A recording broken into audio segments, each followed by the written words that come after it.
Hello, everybody, and welcome back to Joe Knows here at Toilets to Titles. The world's going a little crazy. We got a Category 5 hurricane that's making landfall in Florida, and we've got World War III trending on Twitter, but no worries at all. That's why I'm here. I'm here to provide enjoyment, talk about some football, and take your worries off your mind. So sit back and relax, and let me entertain you. Anyway, this is the NFL, the Toilets to Titles NFL show with Joe. Joe Knows, that's me. And I'll be recapping last week's Week 3 games of the NFL, and I'll be providing my picks for Week 4. So before we get into the content, don't forget to hit that like button, subscribe, give us that 5-star Apple review if you can. We'd really appreciate it, and we deserve it. But we'd really appreciate it. That really helps us out a lot. Where you can follow the show: Apple Podcast, YouTube, Facebook, Podbean, and Spotify. Also, we have a real kick-ass website, toiletsandtitles.com. And I definitely you can also, if you want to further support the show, you can go to patreon.com to learn how you can further support the show. Our Patreon members are increasing. We really appreciate all of our Patreon members. We appreciate all of our subscribers and the consumers of our content, but especially our Patreon supporters. And any money that you're able to provide, you're able to provide us with every month on a monthly basis as a Patreon member. It goes back into producing these shows and just making it better for you. So we really appreciate it. But again, our website is www.toiletstotitles.com. You can go there and find all of our videos, articles, all of our content on fantasy football, NFL, NCAA, and draft content as well. Check it out. All of our stuff, even our videos that we produce that you see on YouTube or Twitter or Facebook, they all wind up on the website anyway. So guys, let's dive into the content. And last week's games. Okay, so you'll notice the games as I go through the games. The ones that I have asterisks next to are the ones that I want to spend a little more time on because they're the more interesting games, or maybe something more consequential came out of those games. And overall, I thought it was actually kind of a boring week of NFL football, to be honest with you. I wasn't too crazy about the matchups, nothing all that exciting, but there were a few things, especially the Bills Dolphins game, which was a lot of fun. And those are two powerhouses, and dare I say, the Miami Dolphins are looking like a powerhouse right now. That battle it out. We're going to get to that game a little later, but let's start off with the Steelers and the Browns. Browns wound up defeating the Steelers 29-17.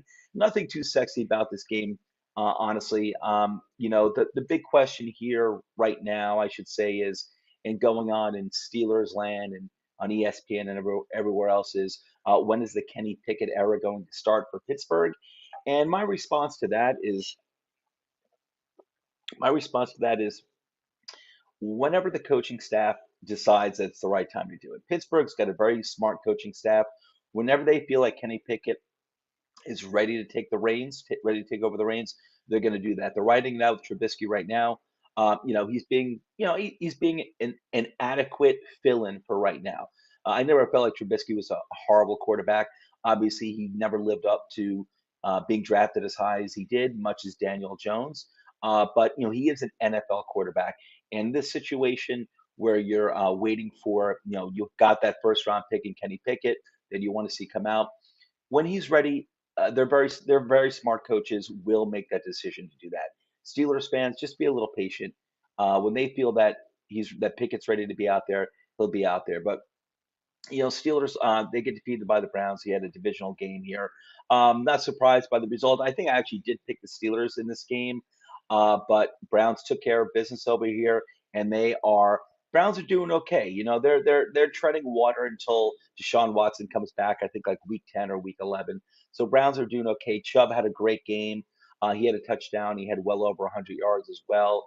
The tight end Njoku, I believe is his name for Cleveland, also had a very good game as well. So Cleveland had a good game there, good solid game. But Cleveland is going to be Cleveland, at least until they get to Deshaun Watson. They're going to be an up and down team, kind of like they always are. Cleveland they're a talented team. They could use more talent on their offense, on the receiving core, in my opinion. But they're a team that always leaves you wanting more because they do have a good defense and they have a great running game in Chubb and Kareem Hunt. That might be the best two-headed monster running back duo in the NFL today. But they do need, I think, better wide receivers. They need to level up in that department. But Deshaun Watson, when he comes back in week 10 or week 11, we'll see, how much of a difference it's going to make. I mean, he's definitely the best quarterback that they've had since Roethlisberger. Not Roethlisberger. It's basically Watson's going to be the best quarterback the Browns have had in a very long time. But then again, he hasn't played in a long time as well. So when he does come back, I'm not sure exactly how he's going to perform on those last 6 games, but it's going to be interesting to see. It's going to be interesting to see. Okay, let's move on to the Bears defeating the Texans 23-20. Bears are off to a 2-1 start. Texans are still hanging tough in all these games too.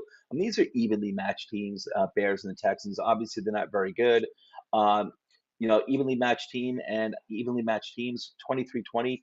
Not surprised by the score here. I think I picked the Texans to win this game last week, and Bears actually pulled out the win. The Bears defense, man, the Bears offense is a big problem. And I'm not even really that worried about Justin Fields right now. You look at Justin Fields' numbers, and they're not good. He'll be like 8 for 17 or something like that. He needs better receiver weapons as well. He does. He's going to need more weapons. He also needs a better offensive line. So that offense is very far from being complete. But the Bears defense has been pretty solid. They've been pretty solid this year. They've got some good young talent. Uh, a headline, in my opinion, by Jaquan Brisker, the rookie safety out of Penn State. Brisker's having a phenomenal year for Chicago, and again, their defense has been leading the way for the team. They've been keeping them in these games, and the defense is really the reason why Chicago is 2-1 right now. So the Bears have a way to go. Texans do as well, but what I like about the Texans is they seem to be like in every game. So, and for a team that was kind of like starting a rebuild from scratch, just like 2 off seasons ago, Texans I think are looking like they're in pretty good shape, and their head coach Lovie Smith has them pointed in the right direction. Titans defeated the Raiders 24-22, another close game. And I'll tell you, I'm kind of feeling the pain for the Raiders. This is a team that was a playoff team last year, and they got off to a good start last year.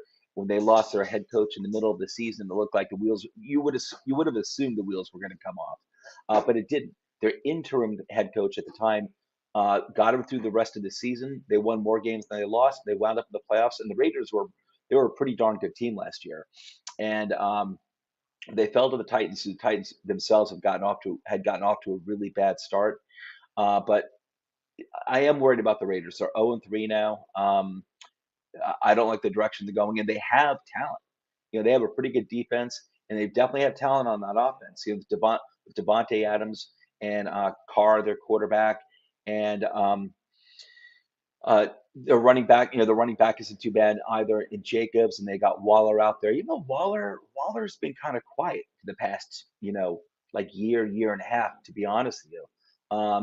He's been kind of quiet, Waller. I'm not sure what's going on there, but he's got me a little worried. But they do have talent on that team, and they also have, I think, Mac Hollins. Mac Hollins, I believe that's his name, but it's a name that Rich was bringing up to me the other day that Frito Bandito was advising everyone should be picking up on waivers. And I actually tried to get him. He's gone. I believe Mac Hollins is his name. Just had a really big game this past week. Put up well over 100 yards, and that's with Renfro being out. So, but he had a really good game. Devonte Adams was kind of quiet. I think Adams actually did have a touchdown, but other than that, he put up like 30 yards or something like that. So I would assume Tennessee was focused on containing Adams, which they pretty successfully did outside of the one touchdown. But their other wide receiver, and again, I believe that's Mac Hollins, I believe, being picked up on the waiver wires all over the place. Had a really big game. Tennessee had a nice game by their quarterback as well as by Derrick Henry. Now, nice bounce back game for him. I'm also concerned about the Titans. This is a team that was made the playoffs last year as well, and they're looking very one-dimensional right now. Without AJ Brown, and they were kind of one-dimensional last year because AJ Brown missed most of the games last year with injury, so they were one-dimensional anyway. But they made it work. They were a stout team that the Titans actually pulled off a lot of difficult wins against really good teams last year, and they got their first win under the belt, the Titans. But I'm concerned about them. They definitely don't seem like the same team that from last year. I mean, they lost 2 weeks in a row, starting kicking off the season when they lost to my New York Giants, which they shouldn't have done in Tennessee. Um, I am a little worried about the Titans, but they did get their first win under the belt here against the Raiders, 24-22. Raiders got to come back because you're 0-3. The season's flying by pretty quick for you guys. Okay, here's a pretty big upset. The Colts defeated the Chiefs 20-17. Colts got their first win of the season. I remember last year they got off to a slow start. They got off to a slow start, but I think it was mostly against very good teams, including like the Titans and the Ravens and maybe the Chiefs as well. And so they went. I think the Colts may have started off 0-3 last year or 0-2, and then they rattled off like a bunch of wins. They just got a big win here against the Chiefs, 20-17. Anytime you can beat the Chiefs, that is a super positive. I mean, any win is positive, but you beat the Chiefs, that's an elite team. That's a great job by the Colts. So good bounce back win by them. And let's go over here. Jaguars upset the Colts. Whoa, whoa, whoa, whoa, whoa, whoa. How did this get in here? Sorry, guys. I made up some mistake here. All right, let me take this down. Let me take this down. Hang on one second. All right, so the Jaguars upset I believe that's supposed to be the Chargers. Hang on one second. Yeah, I didn't copy it correctly. They upset the Chargers. I believe it was the Chargers. Jaguars. Yeah. Okay, the Jaguars defeated the Chargers 38-10, and this is actually a game I did want to talk about. Yes, Justin Herbert was injured in this game. He played injured, but still, Chargers are another team that's off to a slow start, 1-2, and I am concerned about that team. Chargers are a very, very talented team, but I don't like that they're off to 1-2. I don't like that they lost to the Colts, who I feel are. I'm not going to say they're one-dimensional like the Titans are, because they do have Pittman, who's a very good wide receiver. I think they have some other good weapons too. Jonathan Taylor is very good out of the backfield, but also catching the ball too. So I think Indianapolis has a better offense than Tennessee does. Indianapolis also has a very good defense. The Chargers have a good defense too, and I know they're missing their number one wide receiver, but the Chargers to lose 38-10 to the Jaguars is that's not good. That's not a good look at all. But hats off to the Jaguars. They are now 2-1. They're now 2-1, and and Trevor Lawrence is looking like the Trevor Lawrence. Hang on one second. I hate being on the ESPN page. They always have these pop-up videos. It's horrible. But anyway, Trevor Lawrence is looking like the quarterback that we expect. I mean, didn't have a good season last year. Wasn't surprised by it. He was on a very bad team. It wasn't like he was surrounded by a boatload of talent. He wasn't. But he was on a very good. He was on a very poor team, a very poorly coached team last year as well. Now he's got a real coach. He's surrounded by some more talent, and the guy's starting to shine. And Jacksonville is they're looking pretty solid. They got a ways to go, but they're looking pretty solid. But the main thing is that their franchise quarterback is looking like a franchise quarterback in his second year. And like I said, last year I wasn't worried about Trevor Lawrence. I wasn't worried about him at all. I saw him playing college, and that's not completely indicative of how a quarterback is going to translate to the NFL. But I never stopped believing in Trevor Lawrence, and I'm glad to see that he's having the bounce back year that I think the vast majority of us expected. And the Jaguars are having a good year, man. What a difference good coaching means. I mean, they definitely have more talent now than they did last year, but they've got a much better coaching staff, and it really makes such a difference. So hats off to the Jaguars. I'm glad that they're doing well. I am concerned about the Chargers. I do like the Chargers. I really love the talent they have on both sides of the ball, especially Justin Herbert. I love watching that guy play quarterback. He's awesome. He's so much fun to watch. But I expect the Chargers to, come back and make a push for the playoffs later on this year. I'm sure they'll rattle off some wins, but I got to say I am concerned. Being 1-2 and then getting blown out, not just losing. They could have lost a close game to Jacksonville. That happens. Getting blown out, that's very worrisome. Okay, let's move on to the game of the week. Dolphins upset the Bills 21-19. Now, it was an upset. This game was in Miami, but the Bills were favored in this game, and rightfully so. Rightfully so. Tua, the quarterback for the Dolphins, it looked like I think he stepped away for a few plays because it looked like he got checked out for a concussion in the middle of this game. Wound up coming back in, playing very well, played fine, and helped lead the Dolphins to this win. Back come back to the swing. The Dolphins, Dolphins they're there. This is a young team, and their quarterback seems to be coming of age, where this team is ready to make that jump for a playoff push. Now, I do believe that the Bills, honestly, I believe that the Bills are hands down a better team than the Dolphins. So, I mean, I'm not completely surprised by this upset here. It's not that big of an upset. The Dolphins are a very good team, but I do think the Bills are a better team. I do think overall they're a more talented team, and they're also a playoff tested team from the past few years. So Josh Allen did have a monster game. I think he had well over 400 yards. I think he had well over 300 yards passing, and then he had a pretty good amount of yards on the ground as well. And it wound up combined, it gave him well over 400 yards altogether. Threw for a few touchdowns. Josh Allen did, and but Tua actually his game wasn't all that great. If you look at his line, it was like 187 yards or something like that. But whatever, he kept the Dolphins in the game. He did keep the Dolphins in the game, minimize mistakes, and the Dolphins pulled up the win here. But I'll tell you, the Dolphins, Bills have a tough defense too.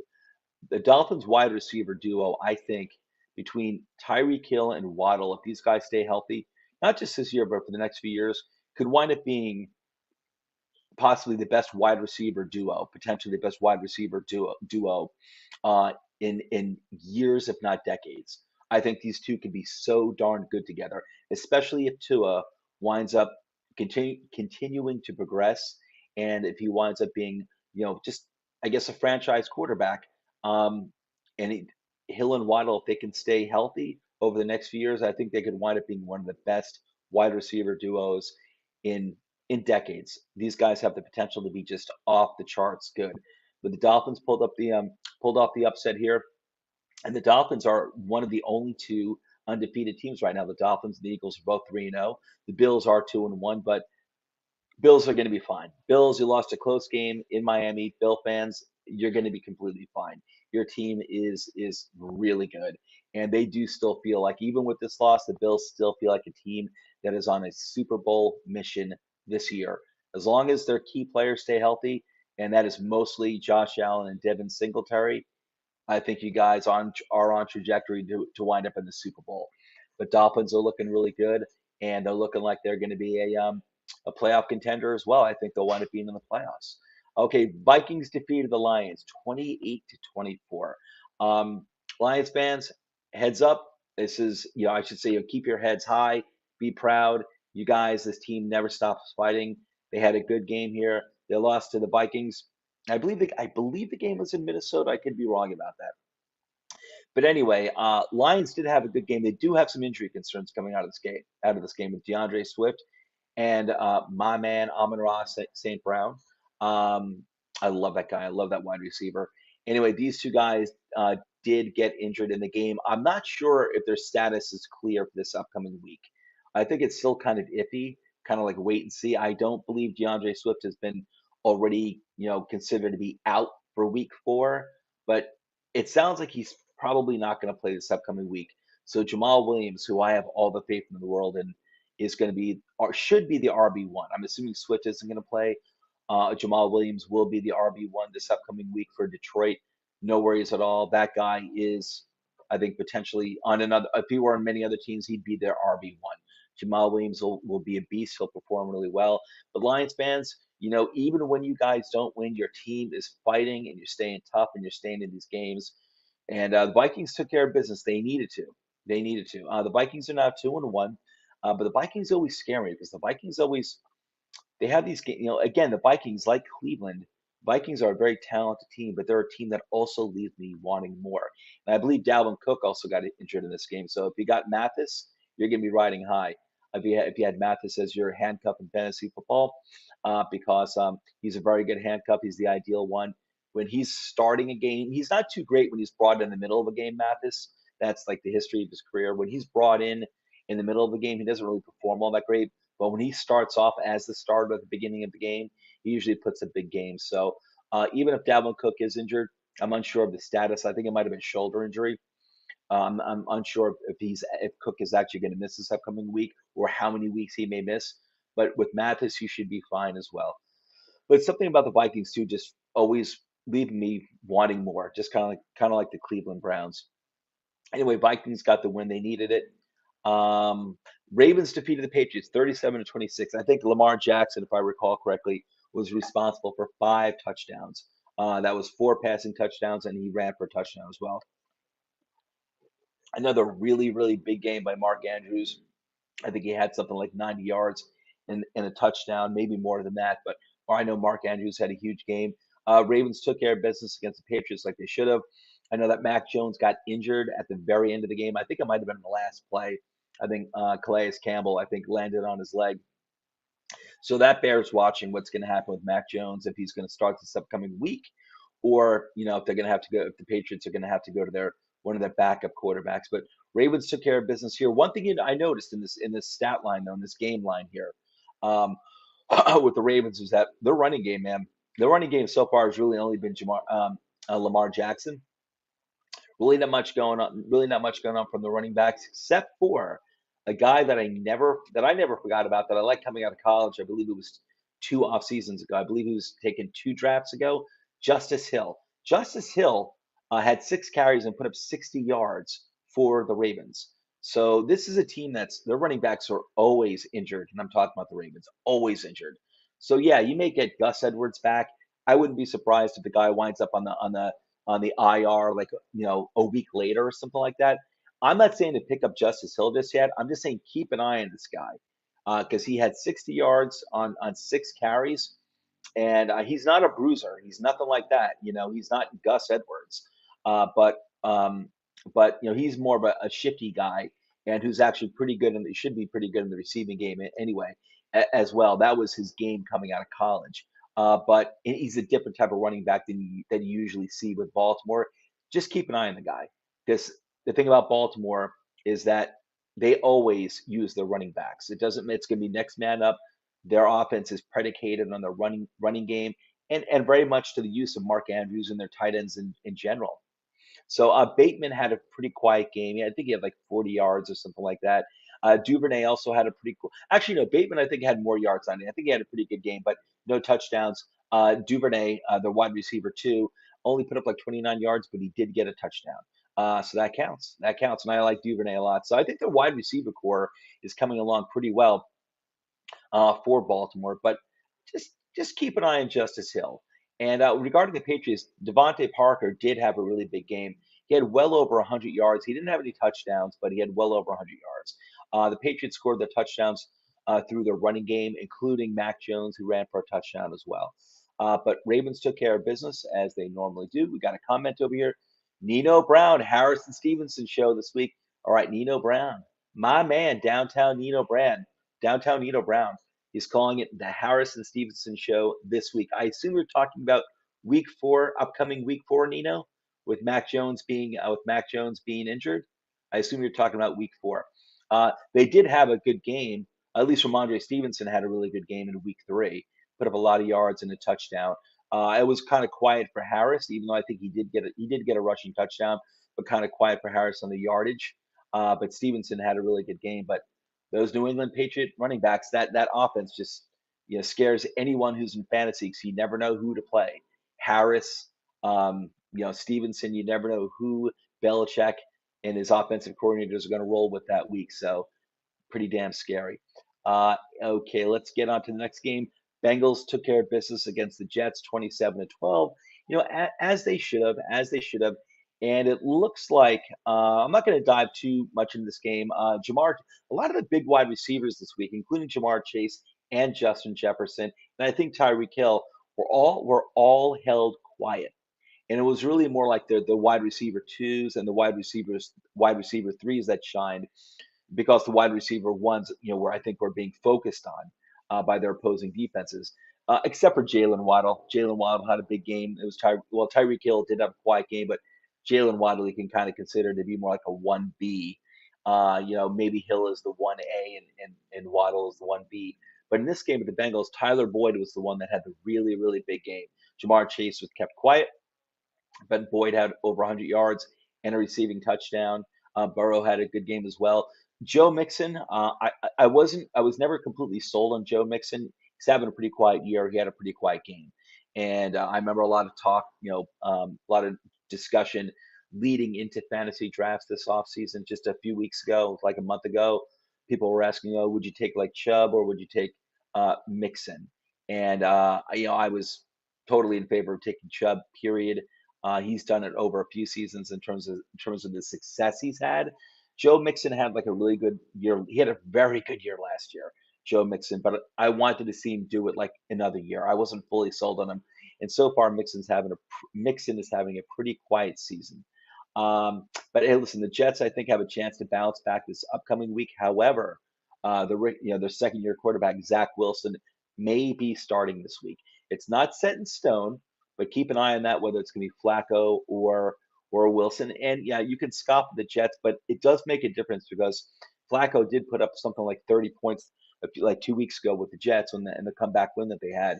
And their offensive weapons like Garrett Wilson, Conklin, their tight end, Elijah Moore, even the running backs Brees Hall and Carter, they're all putting up some decent numbers, if not really good numbers, at least respectable numbers. The offensive players are looking respectable. They're looking like a real NFL offense under Flacco. Now you look at 12 points. I get it. It's still the Jets are still the Jets, and ideally you want someone better than Flacco. But my point being that as Zach Wilson comes back, he's still a second year player. So you might see some of these offensive weapons not perform as well as they have over the past few weeks under Joe Flacco. So, but I think that we're gonna, do the picks for Week 4 in a little bit, and I think the Jets have a chance at pulling up an upset. Okay, Eagles defeated the Commanders 24-8. And I want to talk about this game because of the Eagles, not really about not because of the Commanders. No offense, Commander fans, but uh, the Eagles are just looking. They're 3-0, just like the Dolphins, the two last undefeated teams. Their offense is looking incredible, and the defense is looking great too. The defense, poor Carson Wentz, man. Just like Daniel Jones, what the Cowboys did to Daniel Jones this week as well, the Eagles did to Carson Wentz. Carson Wentz, I think, was sacked 9 times, if I recall correctly. Maybe been intercepted once, maybe, but he was sacked like 9 times by the Eagles. And the Eagles put up 24 points in the second quarter. And so they did all their scoring in the second quarter. I can only assume that they just kind of took their foot off the pedal in the second half and just coasted the rest of the way. Score was 24-8. The Eagles did all the scoring in the second quarter, and Devonte Adams, Devonte Smith for the Eagles put up the big game for the wide receiver. So I never lost faith in that guy. I know he had a fairly quiet season, even though he was a rookie last year. It was kind of quiet. He actually put up some decent numbers. He did put up some decent numbers, but uh, Devonte Smith is having a better second year, and especially with AJ Brown over there, playing opposite of him, and he's just looking. Devonte Smith just had a really big game. The running backs are leaving something to be desired. Miles Sanders is kind of like Antonio Gibson. Same thing with Antonio Gibson. After having like a good first week, things are starting to quiet down in the running game there. I think a little bit. So for the Eagles, but they do have Jalen Hurts, who's been an absolute monster. You got to say Jalen Hurts is the MVP of the NFL right now for this season. In my mind, he is. Yeah, you could put him up there with Josh Allen. Josh Allen obviously in that conversation, but man, right now, I mean, Jalen Hurts is just an absolute monster. And I haven't had a chance to see any Eagles game yet, but I do want to see. I do want to watch like an Eagles game, like a full game from beginning to end, and I want to watch Jalen Hurts. I want to watch him play. But the guy is just statistically, he's just been an absolute beast. And on the Commander side, quiet game pretty much all around. From what I think McLaurin actually had a good game, well over 100 yards, but that was the only one of notoriety. My man Jahan Dotson, who I love a lot, was held pretty quiet, and I think everyone else was pretty quiet too, including their running game. And Brian Robinson, who many of us are really, really high on, he was the promising running back who was drafted out of Alabama this year by Washington later in the draft, in this past draft. He was having a really good camp, and I know it sounded like he was going to be the RB1 coming out of camp. He is. I think he's back to practice now. He he'd been shot. I think he'd been shot in the lower part of his body a few times right before the season started. He's doing fine though, and I believe he's back at practice now. I think maybe I'm wrong about that, but I think listen, Brian Robinson, if you don't have him stashed on your roster in one of your IR spots, you're going to want to pick this guy up because if he when he's able to play, and he will be able to play this season, I think sometime fairly soon. Um, Washington's going to be turning to him as the RB1. That's my understanding. Okay, Panthers defeated the Saints. I don't want to spend too much time in this game. Two evenly matched teams. I'll say one thing: I was never into the Saints this season. I think quite a few people, at least on ESPN, were talking of the Saints as being like kind of like a playoff contender. I never really saw it. Yeah, they have a good defense. They don't have a great defense. They don't, and their offense is not the same without Drew Brees. Even Alvin Kamara looks very human this year, which is surprising. I would have been very happy taking Kamara in my drafts if he had fallen to me, or if other running backs that I didn't like that I like if they weren't there.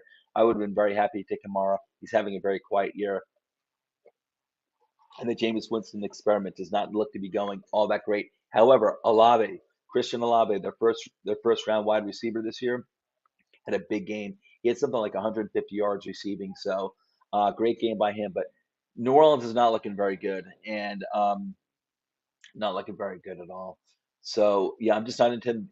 Uh, they lost to the Panthers. Panthers needed this win. They were looking at going down like 0-3. They lost their first two games of the season. They got their first win. They're not looking good either. McCaffrey had a good game. I think he had over 100 yards, and I think he scored a touchdown as well. But he definitely had over 100 yards and maybe scored a touchdown. Baker Mayfield sucks. He sucks. That dude sucks. And I loved him coming out of college. I was all on the Baker train. Uh, I was happy to see him also get a second chance with Carolina as a starting quarterback. Going from Cleveland to Carolina, man, that guy sucks. And his stat line was horrible. He's not playing with the best weapons outside of McCaffrey. I've never been a DJ Moore guy. He's okay. I think on a real talented wide receiving core, I think DJ Moore would be like a wide receiver number two ideally. And then Robbie Anderson, I'm just not into. I'm not into these guys. That offense, I think, stinks. I think Baker Mayfield stinks, except for McCaffrey. That offense just stinks. And they have good talent on the defense. The Panthers.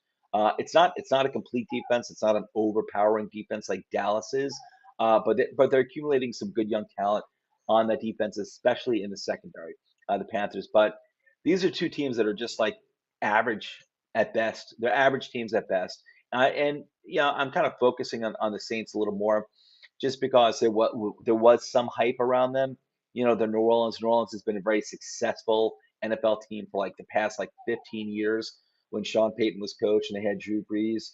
Uh, it's not the same. It's not the same. The offense is not looking the same. I don't think the defense is great. I think it's good. It's not great, but yeah, I don't think either of these teams have too much to look forward to this year, to be honest with you.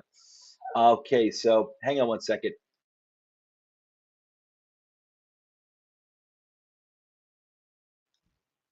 Sorry, the dog is whining. I just called my son down to entertain my dog. So I don't know if you hear Melvin whining, but he's whining, so he wants some attention. Anyway, okay, so Jaguars defeated the Chargers. I discussed this game before, 38-10, and let's see, Rams defeated the Cardinals 20-12, and this was a game that is. Listen, Cardinals need some help on offense. They had a really good, inspiring comeback win last week against the Raiders. Very good, inspiring win. Kyler Murray is going to need help. He needs help big time. And I still think the Cardinals can stay afloat until DeAndre Hopkins gets back. But even with DeAndre Hopkins, they need more. They got Hollywood Brown. I don't think he's next year. They're going to need to draft themselves another high-end wide receiver to go along with Hopkins, because Hopkins, I think, is a guy who's had a history of injury anyway. I realize he's not missing games right now because of injury. Hopkins is missing games because of he was suspended for like 6 games, something like that. They need another guy, like another like guy who can be wide receiver one to help Murray out. Hollywood Brown is a pretty good wide receiver. I wouldn't want to count on this guy. He's inconsistent, and their running backs aren't all that great either. This is a team that I could see actually trading for Saquon Barkley or signing him as a free agent. Like if Saquon continues to have a very good year for the Giants, I wouldn't be surprised if the Giants actually trade him by the deadline, because I still don't think the new front office for the Giants have any plans on retaining him next year. That's my feeling. So I wouldn't be surprised if they try to trade him for a high pick at the deadline, and Saquon continues to perform very, very well and looking more like his rookie year. I wouldn't be surprised if the Cardinals, trade for him and try to get a really good weapon to go along with Kyler. I think Saquon Barkley, I think would do awesome in any offense, but he'd be pretty cool to see in that offense with Kyler Murray. The Cardinals need some help, and their defense is pretty good. The Cardinals defense, but listen, they lost to the Rams. No shame in that, 20-12. The Cardinals they need more weapons. It can't just all be Kyler Murray. And I know there are some people out there who are like kind of like busting on Kyler because he signed a big contract and like, oh man, signs a big contract, and here he is just putting up 12 points. The dude needs help. I think Kyler Murray is a very special talent, but he needs more help. He does. But the Rams took care of business in a key divisional game early in the season. Okay, the Falcons defeated the Seahawks 27-23. Not surprised by this. The Seahawks are horrible, absolutely horrible. They've got some decent wide receivers, and they've got a promising young running back in Walker, and that's pretty much it, man. That is pretty much it. So the Falcons took care of business. Falcons looking pretty good, man. Listen, Falcons aren't that much better than the Seahawks on paper, as the score indicates here. The Falcons have been pretty good at pulling off some of these wins. They were doing this last year too, where they performed much better than most of us thought they would. And the Falcons are continuing to take care of business. I like the direction they're going in a lot. I can't wait to see. Mariota's having a pretty good season for the Falcons, but I definitely want to see Desmond Ritter eventually, hopefully, start for the Falcons at some point this year. That would be cool. But Mariota's definitely helping them keep the Falcons afloat. Falcons looking pretty good there.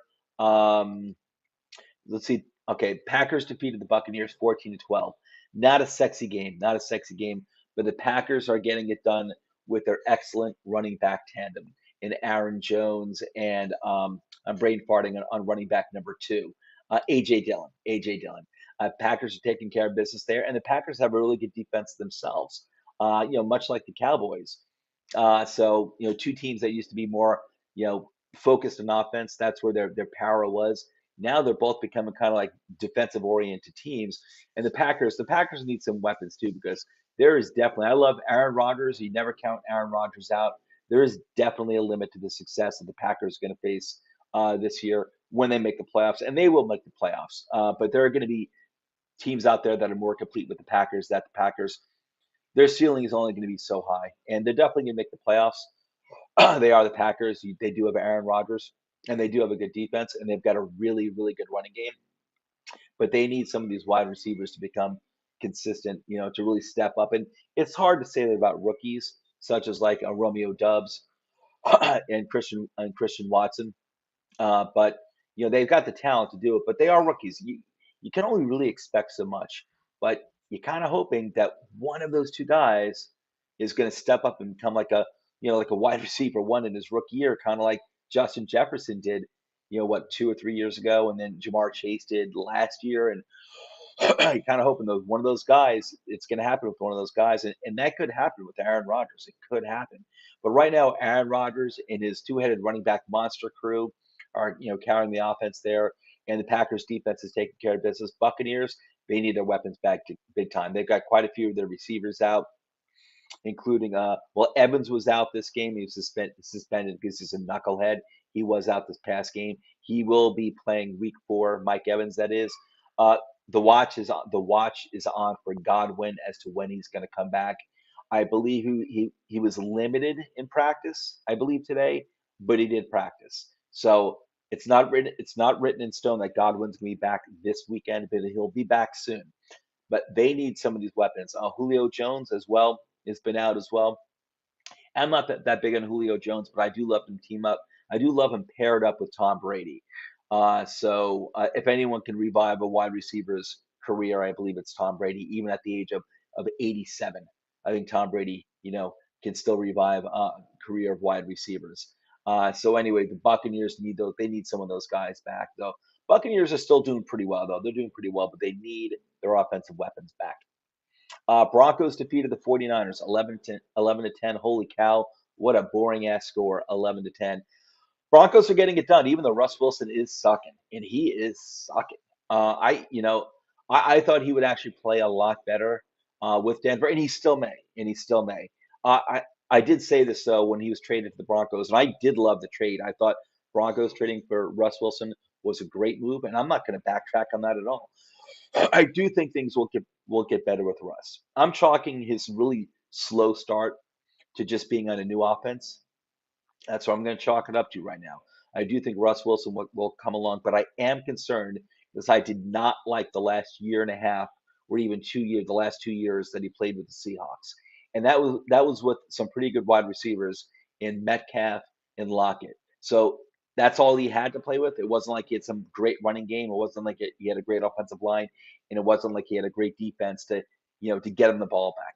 None of that at all. He had very limited weapons to work with, very limited talent to work with at Seattle the last few years he was there. Russell Wilson, that is. But still, I didn't like the way he was playing. I didn't feel comfortable with him. I thought he did not look sharp like he had earlier in his career. So I was concerned about that. But I assumed when he got to Denver, and I still assume he's going to look a lot better. But week three, I'm concerned. Like I said, because I was already concerned his last year and a half in Seattle, and I just feel like I'm seeing kind of more of the same here. And I'm willing to just chalk it up to he's in a new offense. It might take a little time, but I am concerned. But they did pull out the win, 11-10 against the 49ers. Um, Definitely a defensive battle here. Uh, Wilson, the backup running back for the 49ers, had a monster game. It was well over 100 yards in the ground, put up some yards in the receiving game as well. And 49ers, man, I don't know how they do it, but they've got a running back one that goes down, and they always got a new guy that just steps in and succeeds in that offense. That Kyle Shanahan offense is impressive. I did think 49ers were going to win this game with Garoppolo at the helm, but it didn't happen. Broncos have a really good defense. They've got a really good running back duo themselves. Cortland Sutton, my man, Cortland Sutton for Denver Broncos. I love this guy. He had a quiet week one, I believe. I think it was Jerry Jeudy that shined in week one, I believe, for Denver. Ever since then, it's been Cortland Sutton for the past two games. He just had a really, really, really, really good game. Put up well over 100 yards, and I don't know. I don't think he had a touchdown, but he put up well over 100 yards. So Sutton is coming along. Just Cortland, just stay healthy. Please stay healthy. That's been a problem with you is injuries. Just stay healthy, please. But if he's out on the field, I truly believe in Cortland Sutton. I think he is a true wide receiver one, and I do think he's better than Jeudy. Judy's capable of putting up really big numbers, but I think Cortland Sutton, at least early on in the careers, is the more consistent wide receiver. I still think Jeudy has a higher ceiling, but I think Cortland Sutton is a legitimate wide receiver one when he's on the field, and he's very consistent. So anyway, Broncos pulled out the win. They're 2-1. They're doing it ugly, but they're doing it. They lost their first game of the season. At least I believe they are. Denver is 2-1, right? I think they're 2-1, not 1-2. Let me just check the standings real quick. I hate going to ESPN because then those videos pop up. Denver Broncos. Yeah, they are 2-1. They're tied with Kansas City for the lead in the AFC West. So they are 2-1. Denver, that is. So they're winning ugly, but they're winning. So hats off to them. They're finding ways to win, and maybe Russ will come along. Russ Wilson, that is. So, but so far, kind of looking like the Russ Wilson from the Seahawks the past season and a half. And let's see, next game. Okay, we're at the last game for week three. Cowboys defeated my Giants 23 to 16. I wasn't surprised by this. There was nothing about this game that I was surprised about, actually. I think I think I'd predicted like a 20 to 13 win for the Cowboys. And later on, after I gave my prediction on an episode a few nights ago with Drop the Leash, I was thinking, maybe it'll wind up being like something like 24-17. Either way, I was still fairly close. Cowboys won by a touchdown. Cowboys defense, man, is awesome. And I mean, it's really the straw that stirs that drink is Micah Parsons because he is as impactful a player on defense that you will find. And I think he's the best defensive player in football, Micah Parsons. Someone asked me, hands down for me, Micah Parsons is already in the beginning of his second season, is already the best defensive player in the NFL, and I am already putting him in the conversation with Lawrence Taylor and Ray Lewis as like great all-time linebackers. I mean, obviously he's only been around for a little over a season. He's got to put in many more years to be considered an all-time great, but I think that's his trajectory, and he's already playing at that level, and I've got no problem at all saying that's how I see it. Micah Parsons is that guy. He's an absolute beast. He's incredible to watch. He didn't get any sacks this week, but I think the Giants were trying to. I think they were focused on trying to minimize the damage to some extent that Micah Parsons, could cause. And yeah, he didn't get any sacks, but he certainly got pressures. And he was bowling people over, Giants offensive linemen and running backs. I saw him bowl over a few people, basically storming through the middle of the Giants offensive line. And yeah, so the Giants, yeah, they were trying to, yeah, I guess they prevented Micah Parsons from getting a sack. But meanwhile, uh, Demarcus Lawrence, their defensive end, got 3 sacks. And they also, the Cowboys, I think, got 2 or 3 other sacks as well. Cowboys wound up with something like 6 sacks in this game. Daniel Jones, my guy Daniel Jones, wound up being, I think, pressured more times this game against the Cowboys. Wound up being pressured more times than any other quarterback um, since like 2008 or something like that. Since they started tracking quarterback pressures, which is only like 2008, 2009, something like that. He was pressured more than anyone else in this past game. That's incredible. And he did get like sacked like 5 or 6 times. Cowboys defense was absolutely menacing. Again, Cooper Rush, the backup quarterback, does a workmanlike job, did a good job, threw a beautiful pass for the game-winning touchdown to CeeDee Lamb, who made a beautiful catch in the corner of the end zone for the game-winning touchdown. And Cowboys are looking really, really good. I'm still not sold on that offense. I do have my concerns with that offense overall.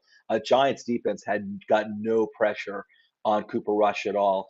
That didn't look good at all. Was not good look for the Giants defense, especially with Kayvon Thibodeau and Azeez Ojulari being out there. They got no pressure on the Cowboys at all on Cooper Rush. But I am concerned about that offensive line.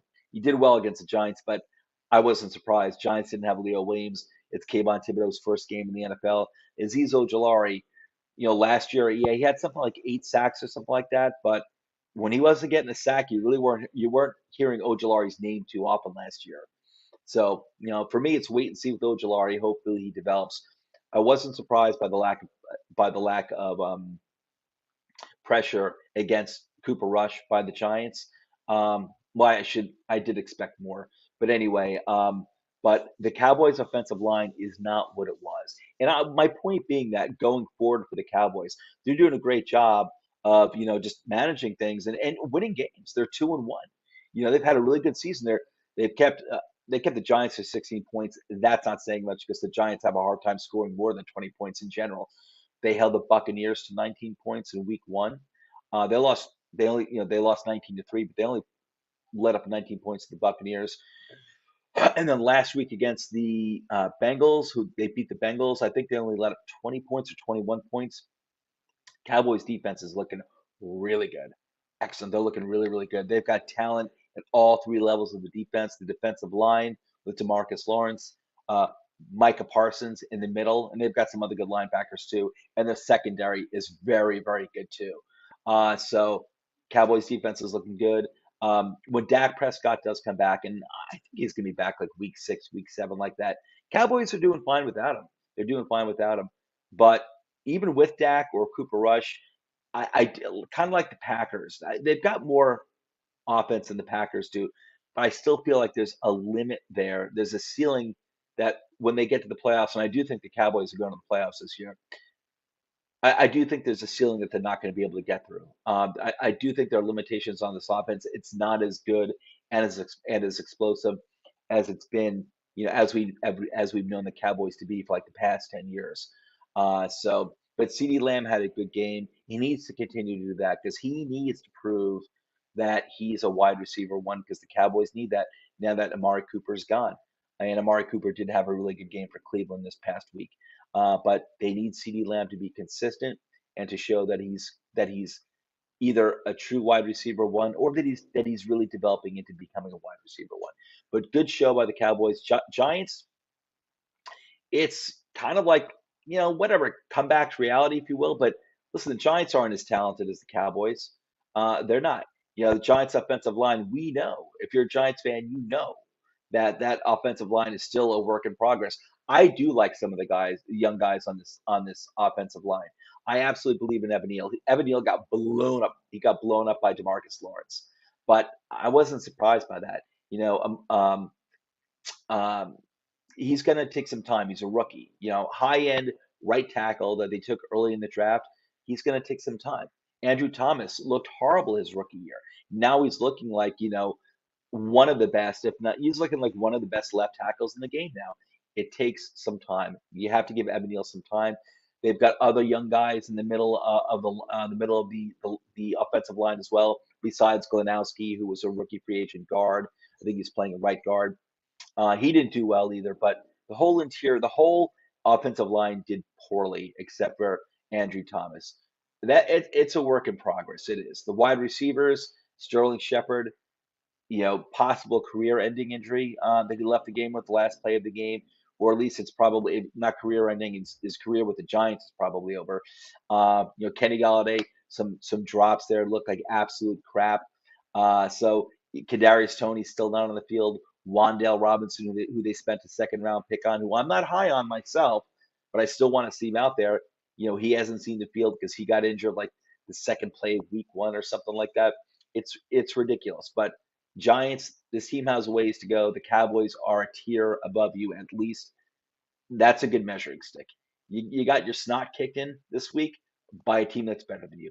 That's all. Move on to the next game, which will be against the Bears. Okay, speaking of the next game, it is time to get into the week 4 picks. Let's do that. And here we go. Okay, my week 3 results. I actually, for the first time this season, had a really good week with the spread. I went 11-4-1 with the spread.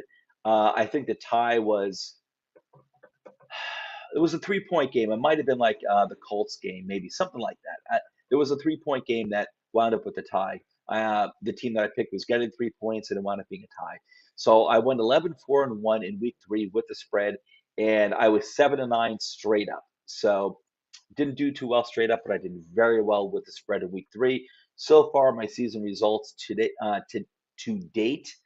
with this, actually, it's exactly the same with the spread. I'm 24-23-1 with the spread, and it's the same for being straight up. For straight up, I'm 24-23-1. Incredible, incredible. I remember last year I got off to a great start with the spread and straight up. But I did even better with the spread last year, but I did very well. I did very well in my predictions last year on both sides there with the spread straight up. This year, right now, I'm just treading water at 500, but hey, it's better than losing, right? It's better than losing. All right, guys. So let's get into. Let me get rid of this over here. I need to minimize some screens. Okay, guys, here we go. Okay, moving on to the first game for week 4. Dolphins at the Bengals. The Bengals are giving 4 points. I'm taking the Dolphins. I'm surprised. As well as the Dolphins have been playing, and they've been a very complete team. They've been playing good defensive ball too, the Dolphins, that is.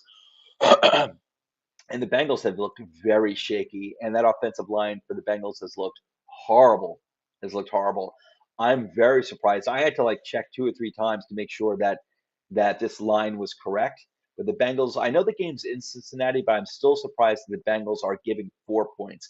Maybe giving 1 point, I can understand, but giving 4 points, I think that's insane. I have no hesitation taking the Dolphins getting the points, and I'm taking the Dolphins straight up. I could see the Bengals winning. But listen, they still have a really, really good offense and a respectable defense, but Bengals still have a really good offense with a really great quarterback. And of course, I could see the Bengals winning this game, especially in Cincinnati. But I think Dolphins are looking great. But I'll definitely take the Dolphins getting 4 points. I think that's a ridiculous spread. I'll take the Dolphins getting those 4 points, and I'll take the Dolphins straight up. I do think they're going to win. Bengals are kind of scaring me a little bit. I think they're looking kind of shaky. And also, just one other thing too, where I'm getting these point spreads from, I'm getting them from DraftKings Sportsbook, and that's as of today at around 6 o'clock. I compiled these spreads. Okay, so let's move on to the next game. Vikings at the Saints. The Saints are getting 2.5 at home.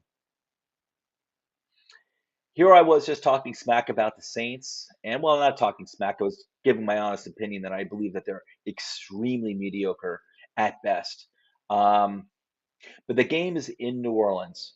The game is in New Orleans. I think the Vikings have a history of kind of playing it down to their talent. They play up to the talent too. I think the Vikings are pretty good. They're a talented team, the Vikings. I think they do a pretty good job of playing, of keeping up with teams that are better than they are. But I think they have a history of playing down to their opponent, and I could see the Saints winning this game in New Orleans, getting 2.5 points at home. So I'm going to take I'm going to take the Saints getting the points at home, but I'll take the Vikings straight up. Okay, let me move on to the next game. Browns at the Falcons. Okay, here's a game here where the Falcons are getting 1 point at home. I'm going to take the Falcons getting the point, and I'll take, it says Chiefs. Let me change this right in front of your eyes. I'll take the Browns straight up. I think it's going to be a good game. Atlanta has been doing a really good job of staying in games last year and so far this year. There are games that you think that you can automatically count them out. I can't count them out anymore automatically. This game's in Atlanta. I think it's going to be a close game. It's only 1 point. But I'll take the Falcons getting that point, and I'll take the Browns straight up. So I'm gonna kind of split the difference here, right? I wouldn't be surprised by a Falcons win at all. I wouldn't. I think the Browns, like Minnesota, I think they're two similar teams. Like I think that the Browns also play down to the level of their opposition. That's just the history of the Browns. And so, and the Falcons offense has been pretty good. It's been pretty good.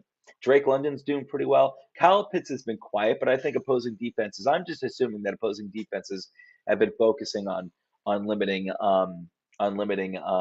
Kyle Pitts. But Cordarrelle Patterson's having another really good year again as a running back and receiving threat for Atlanta. And Atlanta's defense isn't too bad. It's not too shabby. So I'll split the difference. I'll take the Falcons getting the points, and I'll take the Browns straight up. I wouldn't be surprised if the Falcons went straight up, though. I wouldn't. But I'll go with the Falcons getting that 1 point and the Browns straight up. Okay, next game, Commanders at the Cowboys. The Cowboys are giving 3 points. I got to go with the Cowboys giving the points and the Cowboys straight up. Now, I believe Washington has a history of being a pain in the ass for the Cowboys, of kind of like, beating them maybe when they shouldn't be beating them. But the Cowboys defenses look excellent, and I think they're going to absolutely, just like they did to Daniel Jones this past week, and just like the Eagles did to Carson Wentz this past weekend as well. I think the Cowboys are going to feast on Washington. Washington's offensive line is not what it was. For a while there, for a few years, Washington had developed a pretty stable offensive line, not great but pretty good. It doesn't look to be that way anymore. And I think they're going to have a really hard time with that defense. I'm not crazy about the Commanders' defense at all. I think the Commanders' defense is pretty shoddy, to be honest with you. And I think the Cowboys are going to.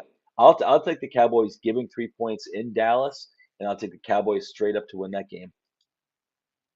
Okay, next game is Seahawks at the Lions. Lions are only laying 4 points. I'm really surprised about that. I wonder why. And not that the Lions are, we're not talking the Kansas City Chiefs here, but the Lions have been putting up points. They've been putting up a lot of points. I wonder if the line is only 4 points, though, because of the uncertainty around DeAndre Swift and the uncertainty around Amon-Ra St. Brown. I still feel very comfortable with Jamal Williams being running back one, at least for a game. I have no problem with that at all. So I think the running game for the Lions will be fine. I think the Seahawks are horrible. I'm going to take the Lions giving the points at home and the Lions straight up. And listen, if Amon-Ra, I'm not so concerned about DeAndre Swift because I think Jamal Williams will fill in just fine for him. I am concerned if Amon-Ra St. Brown doesn't play this week. That does concern me. because he's a huge part of their offense. So listen, I'm taking the Lions, giving the 4 points, and the Lions straight up under the assumption that Amon-Ra St. Brown is going to play a full game. That's my working assumption. Okay, next game, Titans at the Colts. The Colts are giving 3 points. I'm going to take the Titans getting the points, so I'll take the Colts straight up. I think this is going to be a close game. I think they're two evenly matched teams, to be honest with you. But this game's they're in Indianapolis. I think Indianapolis is ready to go on a little bit of a winning streak, and they started off slow last year. And I think that's just what the Colts did this year. I think they started off 0-2. They just got their first win, and I think that I assume the Colts are ready to get back into form and play up to the level of expectation that the level that we expect of them. So in this game, I think it's to be a close divisional game. I remember these two games, Titans and Colts, when they played twice last year, those games were really exciting to watch. They were really good physical games. And if if I can get my hands on this game, wouldn't mind watching it. So um, that's gonna be a fun game to watch. That should be a good divisional game. That should be a tough battle. But I'll take the Titans getting the 3 points. I'll take the Colts straight up. Okay, Bears at the Giants. Ooh, that's gonna be an ugly game. The Giants. This is the second week in a row where the Giants are laying points. I was shocked actually this past week when the Giants were actually giving a few points. I forgot what the spread was, but they were giving a few points to the Cowboys. I was very surprised by that. And just because they started off 2-0. And but anyway, second week in a row, the Giants they're at home and they're favored. They're giving points. I don't remember the last time I've seen the Giants favored 2 weeks in a row. But hopefully it's not a jinx. Hopefully they do get the win because I am a Giants fan. But the Giants are giving 3 points. I'm going to take the Bears getting the points in this game, and I'll take the Giants straight up. You I don't know what's going on with the Giants receiving core right now. That worries me. The Bears defense has been pretty good this year. The Bears defense has been keeping them in games. So that kind of worries me. I could see them getting pressure, going through that Giants offensive line. Until that offensive line matures, they've got like three young guys on that offensive line. Until those guys can, start maturing and start, getting more experience, it's going to be a problem. And the Bears have a pretty good defense. So I think it's going to be a close game. I could see this game being something like 16-13 or something like 19-16, something like that. Bunch of field goals. I would suggest if you have, and I picked him up this week already off waivers, I would get Gano, the kicker for the Giants. I think this is going to be a battle of field goals this week. I'm hoping to see more from my Giants, but I just can't count on that. So I'll take the Bears getting the points in a very close game, and I'll take the Giants straight up to get the win. And man, you better get the win, Giants. The fans are gonna be pissed off if you don't. Jaguars at the Eagles. The Eagles are laying 6.5. Now the Jaguars have been having a very good year, but the Eagles are like two tiers above them. The Eagles are looking phenomenal. I'm taking the Eagles giving the points. This is not right. I had the Jaguar. That's not. I'm not taking the Jaguars straight up. I'm taking the Eagles, giving the points, and the Eagles straight up. I don't think this is going to be a close game. I'm very impressed with how the Jaguars have been playing this year so far. I love how Trevor Lawrence has been coming along. He's looking like the franchise quarterback that we expected him to be. But the Eagles are like two tiers above the Jaguars. I don't think this game is going to be particularly close, especially in Philadelphia. So I've got no problem with the Eagles laying 6.5 points. I'll take the Eagles giving the points and the Eagles straight up. Okay, Jets at Steelers. Steelers are laying 3.5 points. I'm going to take the Jets getting the points, assuming that Joe Flacco is the starter. If Zach Wilson's the starter, I'll take the Steelers. I'll take the Steelers giving the points. But I'm assuming that Flacco is going to be the starter for one more week. And so I'll take the Jets getting the points, and I'll take the Steelers straight up. Again, if Zach Wilson winds up starting this week, and he hasn't really started this year, not this regular season, if Zach Wilson is the starter this week, I would take the Steelers giving the points. Either way, I'm taking the Steelers straight up to win in Pittsburgh. If Flacco is playing, I'm not saying Flacco's a great quarterback, but he still knows how to play the game. And his offensive weapons are actually succeeding. They're actually performing well under him. I could see the Jets, if Flacco was playing, I could see the Jets stealing an upset here. I can. Sounds kind of crazy, but I can. I'm not all that impressed with the Steelers' offense. I could see Trubisky crapping the bed here. But again, if Flacco is a starter, and that's my assumption, I'll take the Jets getting the points. If Zach Wilson is the starter, then I'll take the Steelers giving the points. Either way, I'm taking the Steelers straight up to win at home in a close game. Bills at the Ravens. The Ravens are given 3 points. Man, I think the Bills are definitely a better team than the Ravens. But Lamar Jackson's a pain in the ass, just like he's a weapon, a deadly weapon, just like Josh Allen is. But the game's in Baltimore. It's in Baltimore, and the Dolphins did pull up the ups. They did pull off the upset win a few weeks ago against the Ravens in Baltimore. They did. They did. So it can be done. And the Ravens defense is not what it used to be, especially since they're missing at least one of their starting um, defensive backs. Um, and so I believe they're missing Fuller, one of their starting defensive backs. The Ravens defense is not what it used to be, but you're still playing in Baltimore. And Baltimore is a tough physical team, just like the Bills have become. The Bills have become a tough physical team as well. Um, but the game's in Baltimore. Lamar Jackson's having a great season so far, playing for that second contract. I'm going to take the Ravens getting the points at home, getting the 3 points. I'll take the Ravens getting the points, but I'll take the Bills straight up to win. Chargers at the Texans. The Texans are giving 5.5 points. Now the Chargers have not looked good, especially last week when they got blown out by Jaguars. Um, the the Texans are getting 5.5 points in Houston.